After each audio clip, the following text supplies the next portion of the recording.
Hello my friends, हम आपसे बात करने जा रहे हैं कैश फ्रॉम फाइनेंसिंग। देखिए, सबसे पहले तो ये समझिए, बिना फाइनेंस के जिंदगी में कुछ भी पॉसिबल नहीं। मैं तो यहां तक कह सकता हूं, अगर आपकी फाइनेंशियल पोजीशन अच्छी नहीं है तो ये समाज तुम्हें रिस्पेक्ट भी नहीं। तो सारी कंपनी,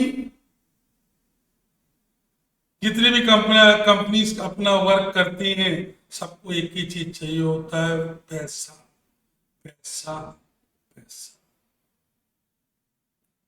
बेटा, सारी कंपनी पैसा बाहर से ही उठाती है। तो अब क्वेश्चन है कि कैश फ्रॉम फाइनेंसिंग एक्टिविटी के लिए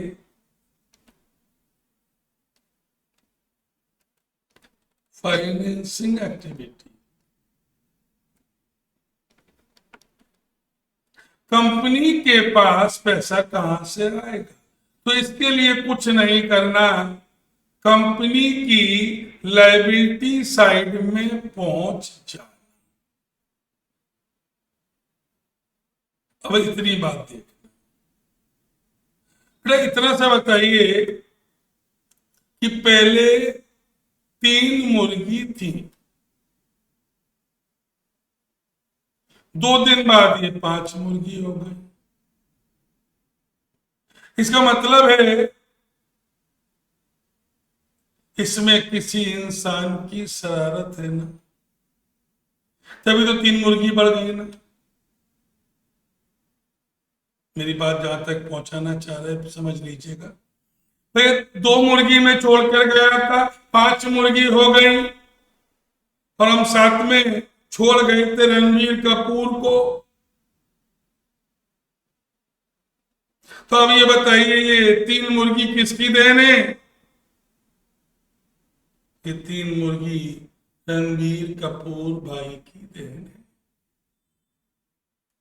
तो भाई, अब हमने आपसे ये कहा, कंपनी के पास पैसा लेने के कौन कौन से रास्ते हैं? कंपनी शेयर्स इश्यू कर सकती है, डिवेंचर इश्यू कर सकती है, बॉन्ड इश्यू कर सकती है, फिक्स डिपॉजिट इश्यू कर सकती है, लॉन्ग टर्म लोन्स ले सकती है, बोरोइंग ले सकती है। तो बेटा, हमने कहा अगर शेयर इंक्रीज कर जाए तो पैसा आया, डिवेंचर इंक्रीज कर जाए तो पैसा आया, बॉन्ड इंक्रीज किए तो पैसा आया, फिक्स डिपॉजिट बढ़े तो पैसा आया, लॉन्ग टर्म लोन्स बढ़े तो पैसा आया, और अगर बोरोइंग्स बढ़ी तब भी पैसा आया। अब तुम टेंशन में आ रहे हो कि कितना पैसा उधार ले रहे हैं तो वापस कहां से करेंगे। फिर अगर इसकी टेंशन लोगे तो कभी अंबानी नहीं बन सकते या एलोन मस्क नहीं बन सकते। पब्लिक का पैसा लो, तो जब ना चुका पाओ तो विजय माल्या की तरीके से तुम भी भगोड़े हो जाओ। तो अगर इनमें से कुछ भी बढ़ रहा है तो पैसा आएगा, और बेटा इनमें से कुछ भी अगर गिर रहा है तो पैसा गया। शेयर अगर गिरे पैसा गया, डिवेंचर गिरे पैसा गया, बॉन्ड गिरे पैसा गया, फिक्स डिपॉजिट गिरे पैसा गया, लॉन्ग टर्म लोन्स कम हुए पैसा गया, बोरोइंग्स कम हुई पैसा गया। अब बेटा, ये तुमने, अगर तुम्हारी अच्छी कंपनी है तो तुम्हें तुम्हारे प्रोडक्ट का लोग ज्यादा पैसा दे देंगे। इसको हम बोलते प्रीमियम। प्रीमियम का मतलब है एक्स्ट्रा मनी जो कंपनी को मिल रही है, आइदर शेयर्स पर या डिवेंचर्स पर।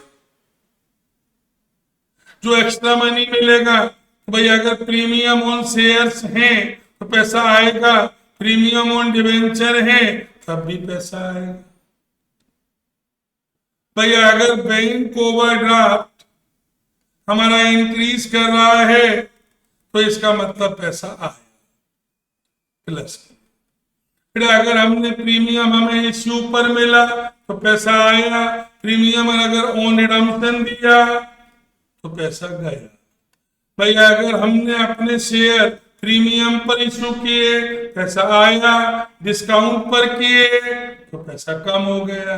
अब अगर हमने कोई शेयर इश्यू एक्सपेंस किए या कोई प्रिलिमिनरी एक्सपेंसेस किए जो कि दिखा रहे होंगे इंक्रीज हो रहे होंगे, अगर ये इंक्रीज हो रहे हैं तो मतलब हमने इनको किए तो पैसा गया।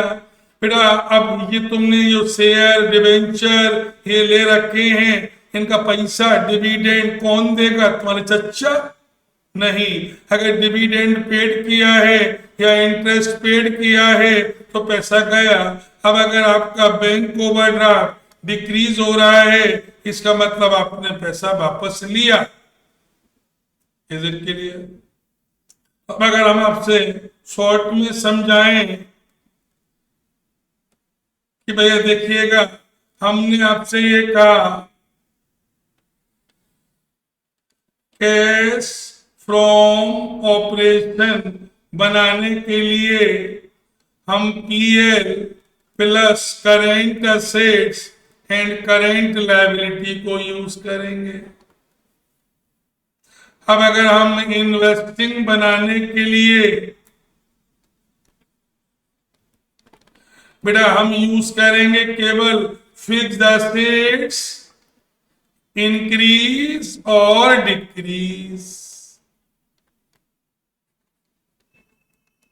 और बेटा अगर हम फाइनेंसिंग चाहिए हमें तो इन तीनों को बनाने फाइनेंसिंग को बनाने के लिए केवल लॉन्ग टर्म लायबिलिटी चाहिए। फिर अगर ये इंक्रीज और डिक्रीज होंगे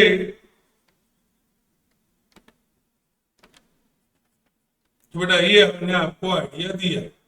भैया मैंने पहली एक्टिविटी क्या बताई आपको? कैश फ्रॉम ऑपरेशन, मतलब जिस चीज का हम बिजनेस कर रहे हैं उससे इनकम। भैया दूसरा मैंने क्या बताया? कैश फ्रॉम इन्वेस्टिंग एक्टिविटी, मतलब जहां जहां पैसा हमने इन्वेस्ट किया है उससे हमें क्या फायदा क्या नुकसान, कितना आया कितना गया। बेटा हमने किस किस से फाइनेंस लिया है और कितना लिया कितना वापस कर दिया, फाइनल रिजल्ट कितना हमारे पास है। बेटा अब इन तीनों को हम एक जगह रखेंगे,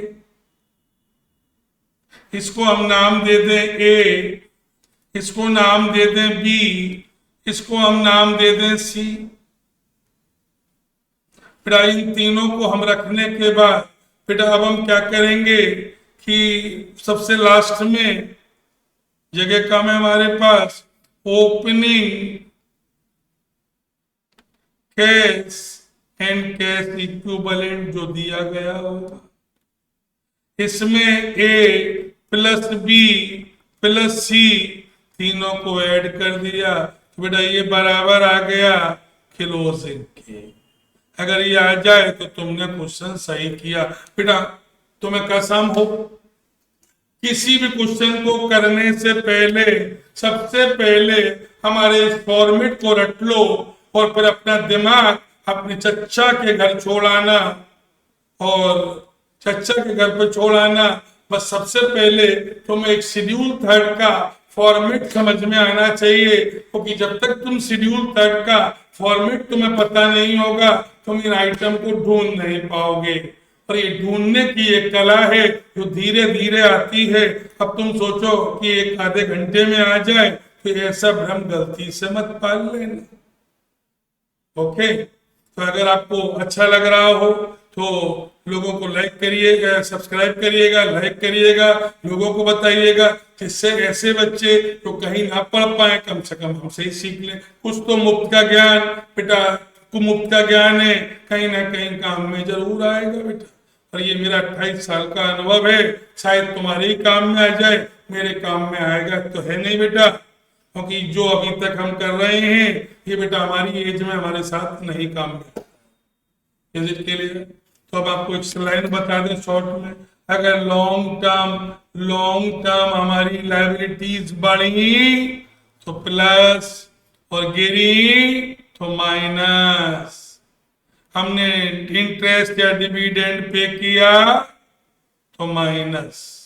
is it clear? Is it clear? धन्यवाद।